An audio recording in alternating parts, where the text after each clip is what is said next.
Today is our last day here in Boracay. At habang last day namin, ang mga bata po ay mag-enjoy ng kanilang last hooray sa dagat. Ayun, silang dalawa. Pero hintayin mo na yung kanilang rash guard na kay mami. Binalikan lang sa hotel. Dito po sa area na to ay marami po yung nag-offer ng kayak. Yan. Ang gaganda ng mga puno dito. Ang ganda talaga ng sand ng Boracay. Safe naman dahil may mga safeguard stations. At meron din po mga tourist assistance.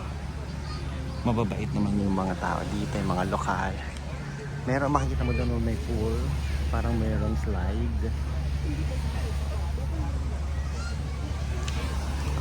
Napaka-importante po na pagkakaroon ng pagdadala o pagpuput on, paglalagay ng sunblock 15 to 30 minutes before kayo mag-swimming o magbilad sa araw.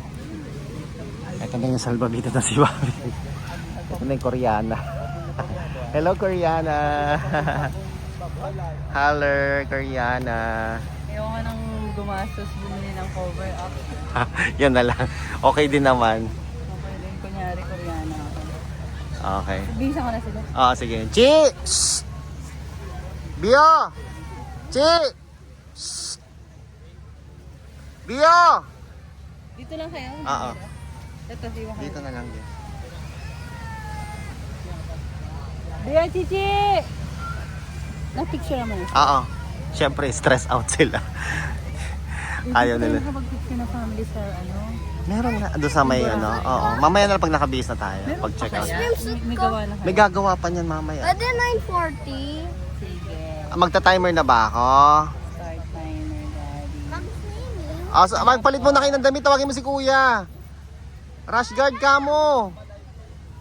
Chi! Iba naman. Nag-mail siya na rin. Oo.